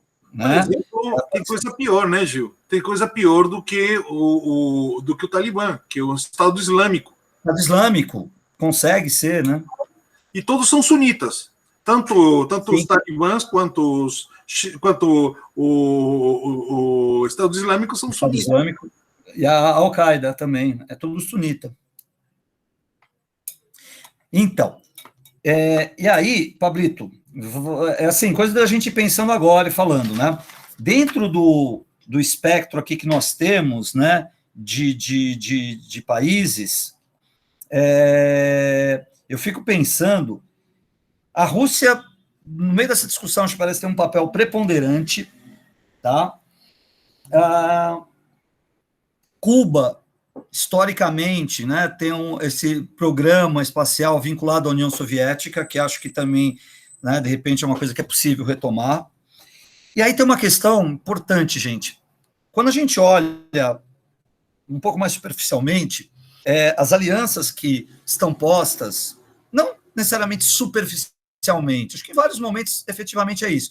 As alianças que estão postas têm girado em torno assim, de Estados Unidos, né, junto com a União Europeia, fechando com a União Europeia em algumas situações, né, a OTAN, tá certo? Que acho que é o que... sobretudo quando é alguma situação conflitiva, né? E do outro lado ali, né, aquela trinca que os Estados Unidos morrem de medo, que é China, Rússia e Irã, né? E às vezes alguns outros satélites. Mas para algumas outras situações, e sobretudo quando a gente fala, por exemplo, de energia, e aí a Alemanha, que é o Guilherme, é isso? Sou eu aqui. Né? Tá? A Alemanha, ela tem peitado um pouco os Estados Unidos, tem desagradado os Estados Unidos, porque... Acabamos de fechar acordo com a Rússia, gasoduto mais barato. Perfeito, né? Mais barato para nós, nada de ser extorquido pelos justamente, e para desconforto dos Estados Unidos. Então, dentro dessa perspectiva, e não só a Alemanha eu estou falando porque ela é a maior potência da União Europeia, mas pensando em bloco na União Europeia, tá? A gente tem a Alemanha, tem Portugal, que está nessa história, Espanha, né? Então, nós temos aí, que eu vejo aqui, pelo menos, 3 países que, de alguma maneira, em relação a esses acordos espaciais, podem fechar. Eu e o Pablito aqui brincamos, né? Em determinado momento, a gente podia fazer a Conferência de Berlim 2, né? Propor a Conferência de Berlim para que se crie, né? Para que se faça isso que o Pablito falou, que é criar esse marco regulatório do espaço, né? Então, propor que se faça uma conferência, né, para essa discussão. E, além disso, a gente ainda tem aí alguns outros países, né? Como falei, temos o Irã, né, que, de alguma maneira, é próximo, aliás, de alguma maneira não, é bem próximo da Rússia, né? Tem estado próximo. Gil, temos uma surpresa aqui no meio, né? O quê? O governo do Peru, que agora é Castillo. Ah, verdade. O Peru mudou. Tá só o seu eixo de aliança. O Peru agora é aliado da Rússia. Justamente. Né? E como nós não temos o Paquistão aí na história, a Índia também entra nesse globo, né? Você falou, por exemplo, a Índia é do BRICS, né? Então também tem uma aliança que é de outra esfera, que é em outra perspectiva, né? E embora também a gente pode... quem está ficando sem aliado? Matheus, você não é Brasil? Galera toda tem que falar da Rússia, da China, aí fica eu aqui. Vou te dar uma dica. A Realpolitik, sabe o que é Realpolitik? É a política do real, do concreto, não do anunciado do bonito. Pois bem, qual é o grande aliado bélico do Brasil? Se você me responder Estados Unidos, A está China. enganado. China e Rússia. Putin. BRICS. Você acha que o B do BRICS é o quê? Brasil. Inclusive, Então- o maior parceiro comercial do Brasil é a China. Tadinha da Malu. A Malu tá sofrendo aí. A Malu, A cada segundo. Relaxa, Malu, a gente vai precisar de mais xarope de dedo. aliados. Malu é o que mesmo, gente? Canadá. Canadá. Canadá! Relaxa, Malu, a gente vai precisar Malu. de xarope de Eu acho bolo. que os Todo mundo Estados vai falar com Unidos- você. Não, não vão Malu. nada. O problema É que verdade, hein? os Estados Unidos não vai participar do FAP. Então eu teria supostamente, assim, daria para Não fazer vai? um acordo. Não vai. Eles falaram que não teve ninguém com vaga. Tipo, os organizadores da mesa falaram que não tem, ou seja, tô ferrada. Aí quem eu teria? Eu poderia fazer um acordo com o Brasil, poderia fazer com o México, Reino Unido e Inglaterra, assim, no máximo. Poderia, mas o México está inclinado com o López Obrador a fazer aliança com a Rússia. Agora, Fabrício, sou eu contra o mundo. É isso. Malu, Malu, me deixa claro uma aproveita que coisa. a bandeira já é vermelha e vira socialista. Mais fácil. Malu, deixa eu te fazer uma pergunta que não ficou claro a para bandeira mim. vermelha. Malu, deixa eu te fazer uma pergunta aqui que não ficou claro para mim. Você disse que os Estados Unidos não vai participar, ou seja, no comitê estava lá, em princípio tem Estados Unidos, mas para quem saiu, enfim, para a escola que saiu, eles não vão participar. Só para eu entender por que não tem Estados Unidos. O que aconteceu? Eu fui perguntar para os staffs, né? Porque eu já tô numa situação precária. Aí eu fui chamar tipo a NAFTA, que é o México e os Estados Unidos, e aí eu percebi que eles falaram que os Estados Unidos ele seria para alguma escola que eles não sabem, mas eu acho que ninguém quis participar, assim. Não sei se quis participar ou se eles têm uma vaga e a pessoa nem apareceu, mas não tem sinal de Malu, vida da pessoa. uma dica. Você tem o contato direto da mesa? Tenho, é isso que eu perguntei. Isso foi a mensagem direta da Sim, mesa. mas então é o seguinte, pergunta se você, nessa circunstância, você dá o contexto, se você não pode herdar a vaga dos Estados Unidos.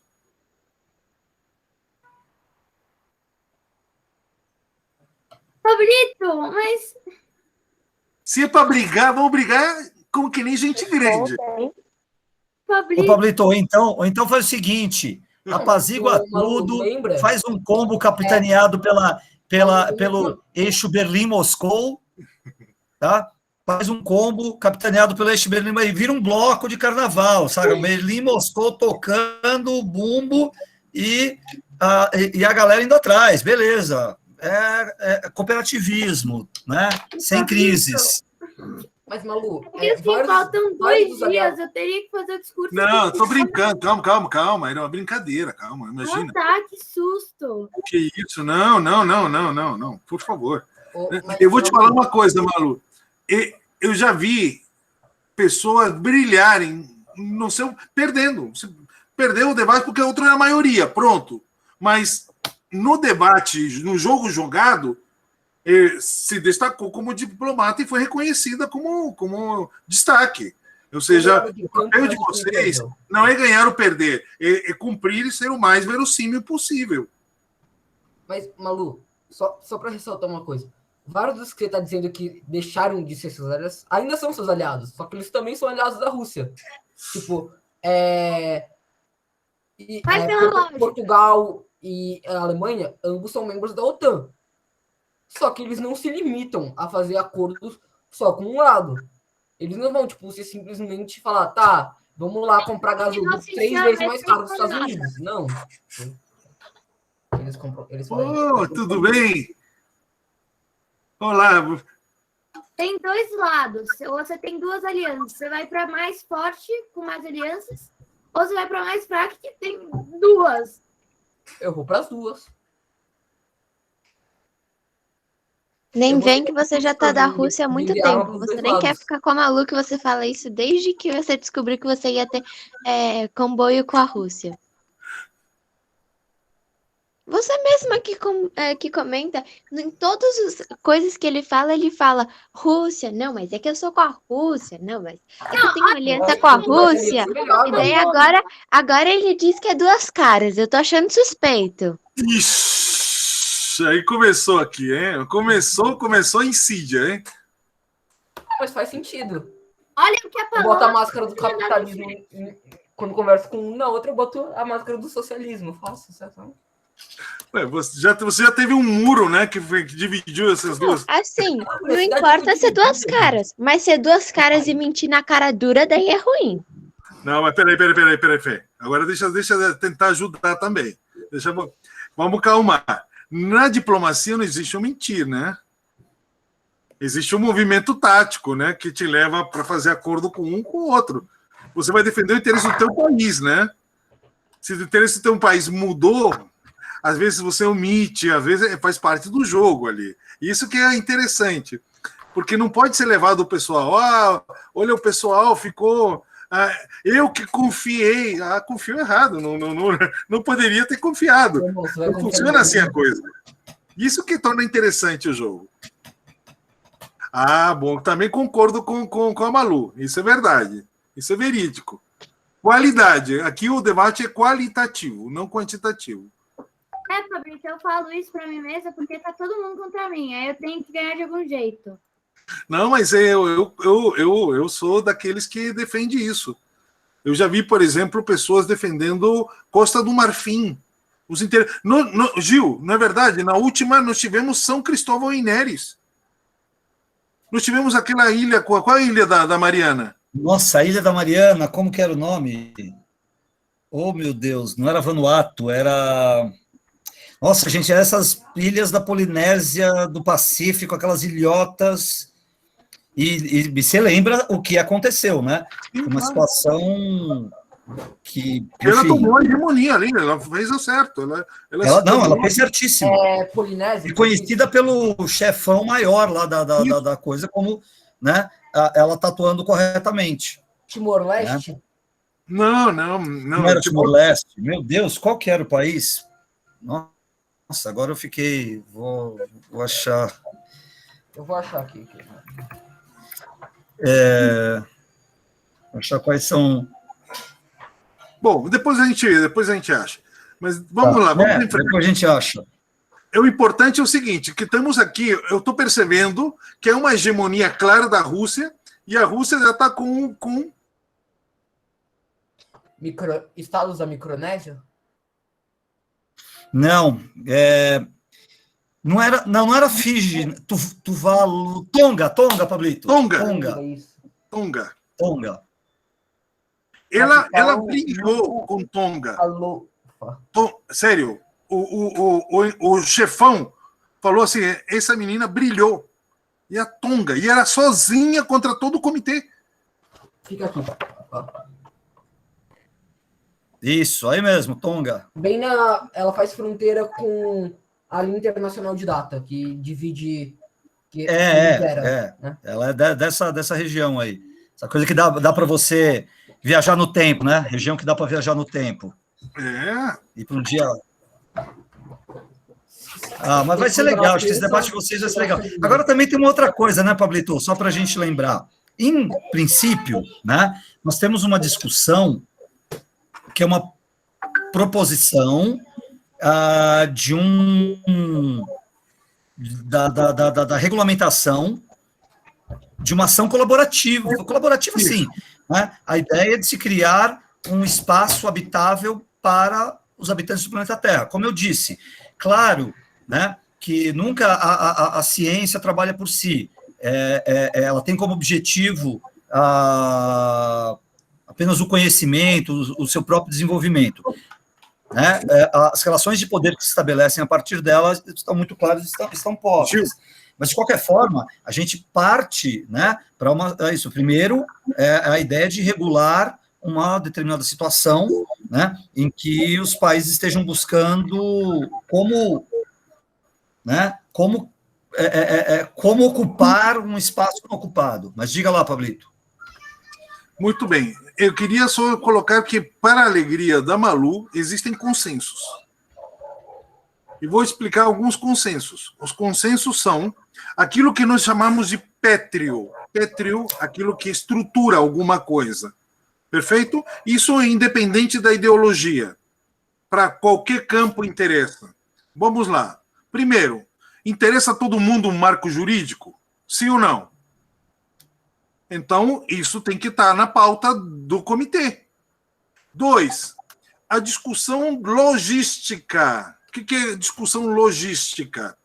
Ela está dividida em duas partes. Duas partes. Uma de caráter infraestrutural, ou seja, você vai ter que levar materiais para construir as coisas, né?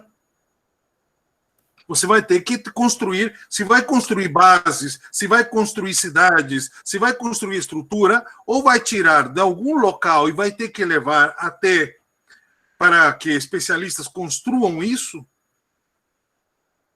ou você vai ter que importar da terra e ver mecanismos de como funcionar. Então, isso é infraestrutural, criar infraestrutura.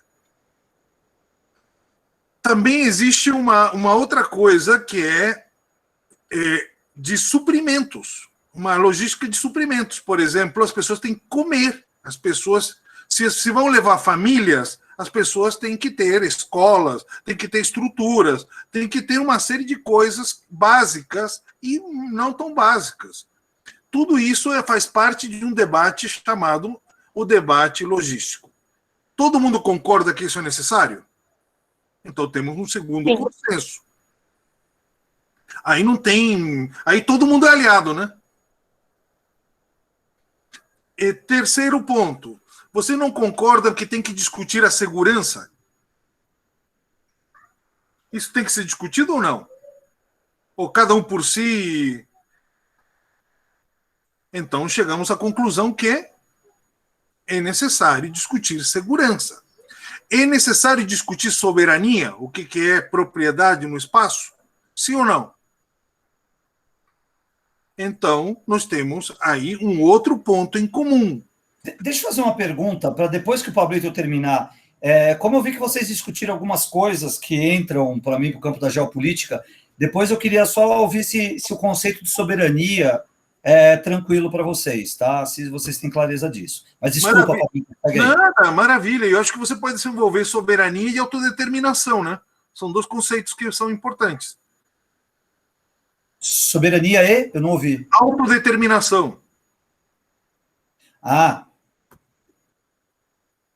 Porque aí, se vamos criar territórios ditos nacionais no espaço, aí vai ter que entrar o conceito de autodeterminação também.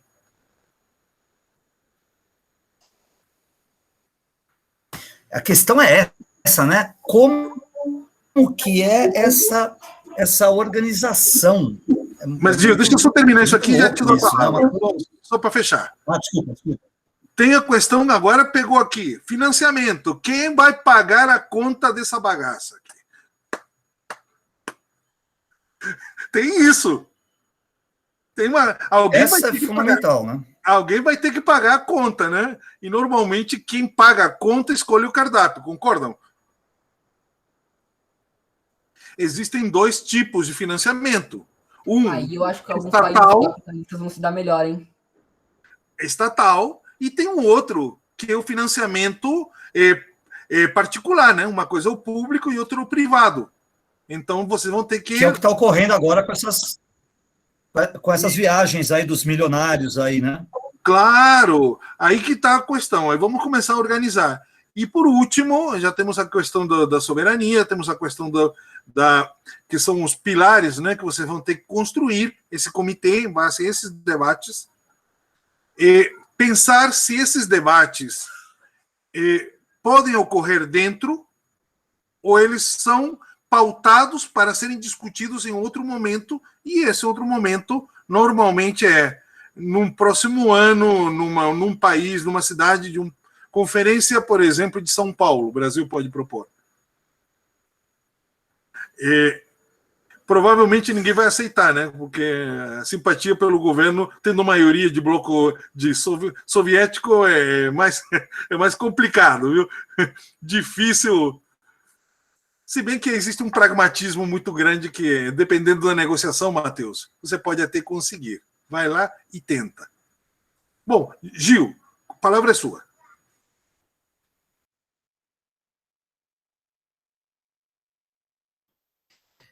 Não, era, enfim. Sou parente. Galera, eu sei que vocês estão... Sequência tudo isso. Sabe uma coisa que eu fiquei pensando? Gil, só um minutinho, desculpa. Perdão. Questão de ordem. Eu sei que vocês estão cansados. Gente, vocês estão cansados, nós também estamos cansados. Trabalhamos o dia inteiro, também a mesma coisa. Tá claro? Tá aí? Então a gente vai ter que começar a controlar. Por quê? Porque bocejos, dormir, tirar o negócio, é considerado o ponto que vocês vão perdendo. Por isso que eu falo da maratona. Por isso que é importante vocês se alimentarem, se hidratarem, e tem um cronograma que vocês vão ter que seguir, e esse cronograma vocês vão ter que optar entre negociar ou conversar e tirar dúvidas com a gente. Tá claro? O negócio que você falou, tirar minha gravata ou não? Eu mexi nela ou não? Não, você não está de boa, Gui. Tá correto. Eu que fui ajeitar ela, que ela ficou frouxa. Não. Isso, relaxa. Vocês podem pedir, por questão de privilégio pessoal, para tirar o terno. Vocês podem. Mas isso é outro assunto. Então, desculpa, Gil. Vamos lá. Só para lembrar esse detalhe. Um detalhe bobo, mas um detalhe. Porque eu vi gente bocejando, vi gente se espreguiçando. Se eu vi, os caras vêm. Vai lá, Gil. Bom, eu confesso que eu não vi nada, porque como a internet está ruim, aqui está quase todo mundo fechado, né? De vez em quando aparece um ou outro aqui, mas está quase todo mundo fechado. Mas acho que concordo isso com o Pablito. A gente está aqui cansado também, né, gente? Mas já está acabando, acho que já também, daqui a um pouco a gente já encerra. Pablito, sabe uma coisa que eu fiquei pensando? Aqui, de loucura aqui, né? De repente, os países que têm uma condição tecnológica e econômica melhor poderiam até jogar contra criar, regulamentar o espaço. Porque uma vez que não está regulamentado, eu faço o que eu quero. Né? Isso é um outro viés aí da coisa. Né? De repente, jogar na contramão. Né? Jogar na contramão. Mas eu acho... Oi, não vi. Não, que com isso os liberais vão uma loucura. Mercado voraz. Então. Né? É um pouco isso, sei lá, você não cria regulamentação e vai na contramão disso que a gente está aqui meio tentando falar do cooperativismo e tal, né? Acumulação primitiva de capital, né? Ou seja, e nessa disputa por novos espaços, não regulamentar pode ser interessante para os Estados Unidos, para a Rússia, para a China, né? Isso pode ser interessante, não sei, só estou viajando aqui. Bom, beleza. Galera, eu fiz a pergunta aqui para vocês. Pode falar, Pablito. Não, que era só para retomar a questão aqui e dizer o seguinte, galera. Eu acho que existem muitas formas de jogar o jogo. Isso que é a graça. Porque eu falei para vocês dos pilares. Agora, como vão ser calibrados esses pilares é outro assunto. Aí vocês vão ter que negociar. E outra coisa, vocês estão no comitê para evitar a barbárie, portanto, vão negociar. Ponto. E outra vantagem que vocês têm, vocês podem já fechar em bloco algumas questões. Por exemplo, vocês estão numa posição muito confortável para impor a agenda do comitê. Vocês têm um terço. E concordo. Muito confortável mesmo, porque você precisa de 5 assinaturas, a gente tem 12 de nós. Então, pessoal, vamos começar a nos ligar, viu? A partir daí, vocês começam a criar um rolo compressor. Vocês vão agregando. Vamos lá, Gil, desculpa. Não, beleza. Não, gente, eu queria perguntar para eles. Vocês têm discutido algumas coisas, né, pelo que eu estou vendo em história, talvez em geografia também, não sei, sobretudo o nono ano, né, que é o nono ano normalmente, né, não sei como é que está para vocês agora, a gente não tem conversado muito com os professores, mas em geografia, o normal, né, é que vocês façam essa discussão ligadas à globalização e geopolítica. Não sei se é o que vocês estão fazendo, né, temas que passam por aí. E nesse sentido, alguns... Desculpa, pode falar, Guilherme. Não, é que você falou, só para falar, a gente acabou de terminar de ver conceito de cidades globais e estudar a União Europeia, e agora a gente está indo para estudar o continente asiático, e a política e... Porque o fundamental tem um pouco essa coisa de regionalização, né, mundial, né, de trabalhar por algumas regiões, por alguns continentes, é verdade, né. Então, mas é que eu, né, faz muito tempo que eu não dou aula no Fund, mas é um pouco essa ideia. O nono ano, né, traz para essas discussões, seria um similar ao que eu faço na terceira série do ensino médio. E lá, na terceira série do ensino médio, um dos conceitos que a gente está retomando agora nesse momento, que vai ser importante, é o conceito de soberania. E eu não sei o quanto vocês viram isso. Está claro, a noção de soberania, né? Está claro para vocês? Ou não? Ou algo que vocês não têm um domínio? Como é que é isso daí? Vocês viram, não viram? Deixa eu ver. É que eu acho que eu lembro. Eu não tenho certeza. Tá meio vago na minha memória, mas eu acho que é o poder exercido por um governo dentro de determinado território que seja reconhecido pela comunidade internacional. Perfeito. E que dentro desse território, pelo menos em tese, nenhum outro poder pode intervir, porque esse poder nacional, ele não reconhece nenhum outro superior a ele. Não importa que a gente esteja falando de Tonga e Estados Unidos, tá? Então, acho que a ideia é essa mesmo, né, do Guilherme. Então, possivelmente, vocês têm estou entendendo, né, que vocês têm uma clareza disso, né? Então, assim, por que a gente está falando de soberania? Bem, porque se nós estamos pensando na colonização de algum lugar, a gente vai inevitavelmente entrar numa questão territorial, né? Ou seja, da mesma forma que a gente tem pensado um pouco no Acordo Antártico para balizar um pouco, e ali você tem porções da Antártida que são áreas, né, de certa forma, pertencentes a alguns países.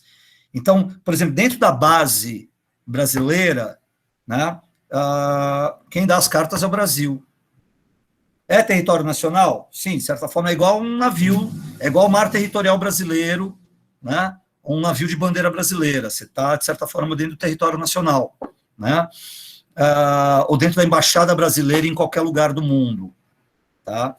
Então, se a gente está discutindo uma questão que é criar um espaço de colonização fora do planeta, acho que vale a pena pensar um pouco no conceito de território e, sobretudo, no conceito de soberania, né? Ou seja, na medida em que é importante que tenha nesse marco regulatório, né, a noção de soberania, ou seja, dentro dos limites do que compreende a porção que vai caber a Rússia ou ao Afeganistão, né, quem define as regras, né, são eles. Claro, pautado em uma série de questões internacionais, mas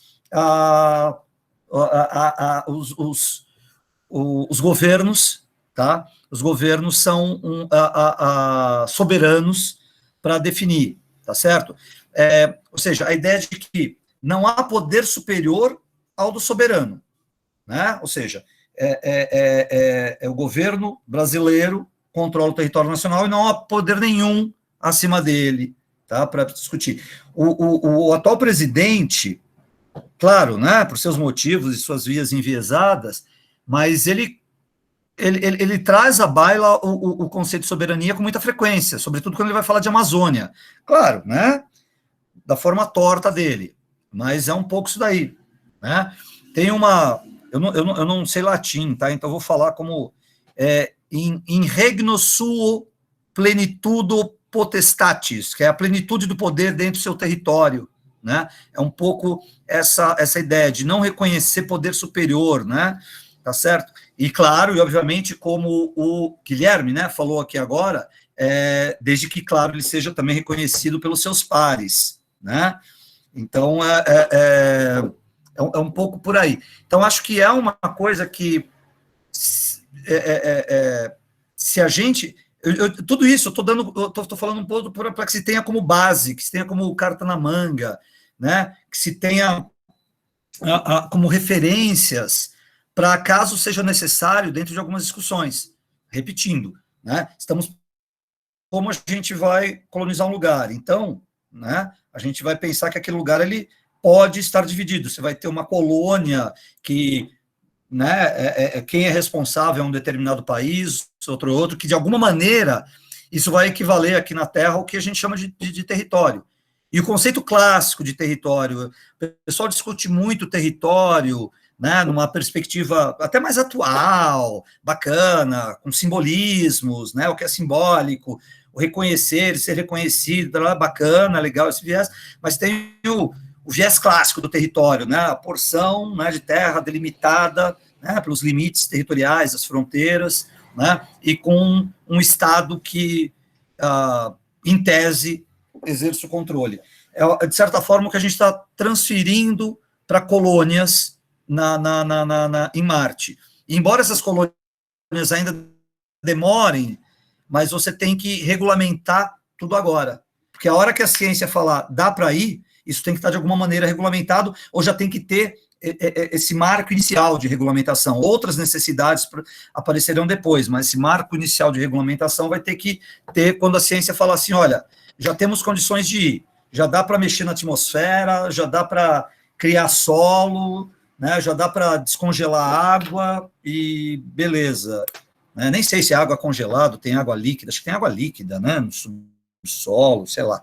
Enfim, daí eu já não manjo muito. Mas, o que eu então... sei é que se tem indício de água congelada nos polos, água líquida eu não sei. Então, mas essa água, na verdade, tem então, não sei, tem gelo nos polos, mas esse gelo não é água congelada, acho que não sei se é gás carbônico, sei lá, gente, eu não entendo nada disso. Eu sei que tem gelo seco Péssimo também, que isso. é gás carbônico congelado. Isso, é gelo seco, é gás carbônico, não é? É isso, Guilherme? Mas eu acho que também tem água congelada. Então, eu sei que tem, de alguma forma, não sei se é água congelada, água líquida, mas de alguma forma tem. Mas, enfim, o que eu estou querendo dizer é que a hora que a ciência falar, vamos, dá para ir, né, você precisa ter um marco regulatório, tá? Então, é importante. O que eu estou querendo dizer para vocês é que é importante vocês... então, eu não tenho muita clareza, mas eu sei que tem, alguma coisa tem, Nara. Então, eu tô falando de alguns conceitos, né, dentro do campo da geografia política, da geopolítica, das relações internacionais, né, que podem ser interessantes vocês estarem munidos, né, de repente nem vai usar, nem vai passar longe dessas discussões, é até provável, tá? Mas é importante que vocês estejam munidos de alguns conhecimentos, de alguns conceitos, né, que eventualmente podem ser trazidos para a discussão, né, podem ser importantes na hora da criação desse marco regulatório. Pessoal, olha só para organizar aqui. Faltam exatos 8 minutos para fechar nosso encontro. Vamos começar a fazer algum jogo de perguntas e respostas rápidas para a gente aproveitar esses últimos minutinhos, tá bom? E vamos tocar. E seria bom saber se é uma pergunta dirigida para a geopolítica ou para a ciência política. Aí, dependendo de quem está dirigida, a gente responde com o viés necessário. Vamos lá. Narinha. Olha, eu sinceramente não sei se é geopolítica ou ciência política, mas eu ando assim há vários dias tentando entender como formar o meu arco de alianças, tipo, o meu específico, porque tá tendo muita dúvida, porque, assim, até onde eu sei, o presidente de Portugal atualmente, ele é do Partido Social Democrata, mas eu não sei se ele é exatamente socialista. Tem essa questão. Eu queria entender melhor, não sei se você sabe muito sobre esse país em específico. Se não souber, tudo bem. Pablito, eu acho que você até consegue responder melhor algumas coisas, mas o que eu sei, Nara, assim, a forma como Portugal está organizado politicamente, né, interno, ele tem um presidente e um primeiro-ministro. Aí acho que o Pablito pode me... E um deles, agora eu não me lembro, Pablito, é o presidente que ele se elegeu por uma coalizão de esquerda, mas o outro não. Né? Aí eu confesso que eu não lembro qual, e qual tem um poder maior. Não, na verdade é o seguinte, a aliança é uma aliança constituída num frente amplo, que vai desde um parênteses, o sistema português é um sistema presidencialista de coalizão, né? Que isso é importante deixar claro. Ao mesmo tempo, essa coalizão permite, por exemplo, ter um primeiro-ministro que vai gerar, vai ser aquele administrador nacional e dos dilemas nacionais, e o chefe de Estado será o presidente da República. Então, nesse sentido, a aliança que Portugal tem é uma aliança muito ampla, exatamente um semipresidencialismo. O termo exato é exatamente esse, semipresidencialismo. E ele se constitui numa perspectiva bastante ampla do arco. Você tem, por um lado, um arco histórico, que é o arco com a OTAN, e, por outro lado, o executivo permite novos voos. Portanto, você está facinho. Você pode ter um acordo, dependendo do interesse pontual, com o bloco liderado pela Rússia, ou você vai ter outra possibilidade, que é a possibilidade de se fechar pragmaticamente com o seu bloco histórico. Provavelmente, pelo perfil do executivo, não. Provavelmente está muito mais aberto a um debate, primeiro, de alianças entre a União Europeia, para criar talvez uma federação europeia dentro do debate, para vender mais caro o acordo, e segundo, essa caminha mais para o lado com o bloco, ou seja, liderado pela Rússia, né? Eu acho que esse é mais ou menos o percurso do arco de alianças. Estou te respondendo, Nara, ou estou te confundindo? Não, tá sim. É só que tem... eu não quero escolher, mas eu sei que isso é bom, mas... enfim, existe a possibilidade de eu só, tipo, não fazer nenhuma, sei lá, aliança concreta e só, tipo, esperar que os outros concordem comigo porque eu tenho boas propostas ou uma coisa assim? Seria se tivesse Estados Unidos no circuito, né? Como os Estados Unidos, pelo visto, não está, aí temos um dilema. Aí o fim da história se inverte, né? Olha, o Tratado de Lisboa, pronto, já tem uma... Nara, eu aposto assim, né, sem apostar todas as minhas fichas, mas eu penso um pouco numa aproximação entre Rússia e União Europeia. Acho que no que diz respeito, tá, no que diz respeito a esse programa espacial, tá? Acho que essa é uma possibilidade. Né? Por isso que a Clara estava falando de uma certa... que já há uma aproximação entre Berlim, né, por conta da energia e tal, mas acho que vale a pena pensar um pouquinho. A sugestão também é ler o coisa, viu? Ler o guia também, se apropriando um pouco ali, né? Porque eles fazem alguns levantamentos sobre isso dentro do tema, né? Acho que vale a pena também. Antes de te dar a palavra, Narinha, só vou levantar a bola para Malu. Malu, você pode negociar o famoso, dentro desses pilares, uma conferência em Toronto ou em Montreal. A conferência de Montreal pode ser uma alternativa. Alguém pode...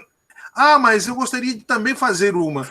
Tem 5 pilares. Podem escolher um para cada pilar.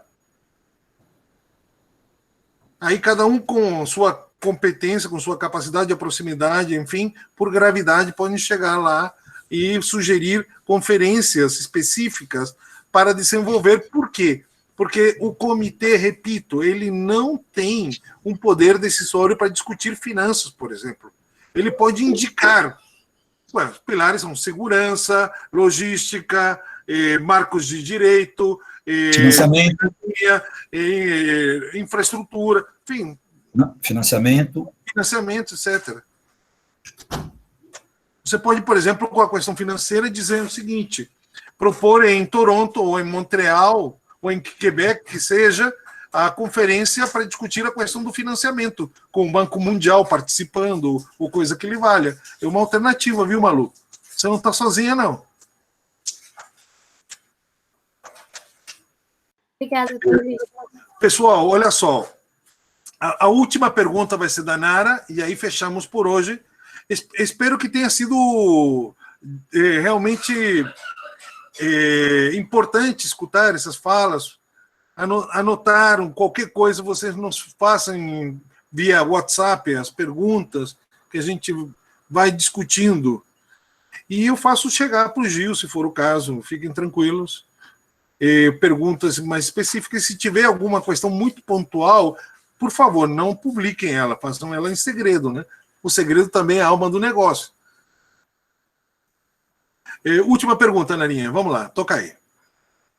Não, era só para falar que eu já tinha falado que seria bom eu ler justamente o guia de estudos, mas daí essa aqui eu queria falar que o Pablito já falou para a gente ler para uma reunião.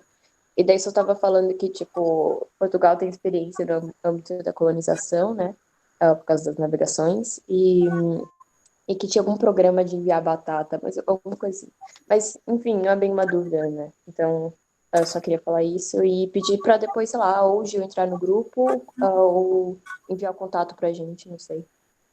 Dica, eu proponho que vocês discutam e levem uma proposta já amarrada para discutir, por exemplo, a agenda do comitê, né?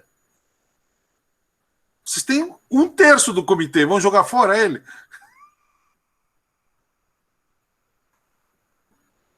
Então. E por favor, quero ser bem claro, que seja verossímil e que seja ético, né? Por favor, né? Eu estou colocando de consenso, não estou falando de inventar alianças que não existem, né? Isso não. Porque nós com o Gil já vimos de tudo lá. Já vimos de repente são amigos próximos, assim, contra o comitê. Eu já vi 2 amiguinhos ali, um era Índia e o outro era Paquistão. E os 2 mãozinha dada fazendo acordos de tudo. Não dá, né? Esqueceram do Himalaia, né? Pô, não dá. Caxemira, né? Eu da Caxemira. Só treta. Bom, fala, Murilo. Não, é uma pergunta para você, Pablo.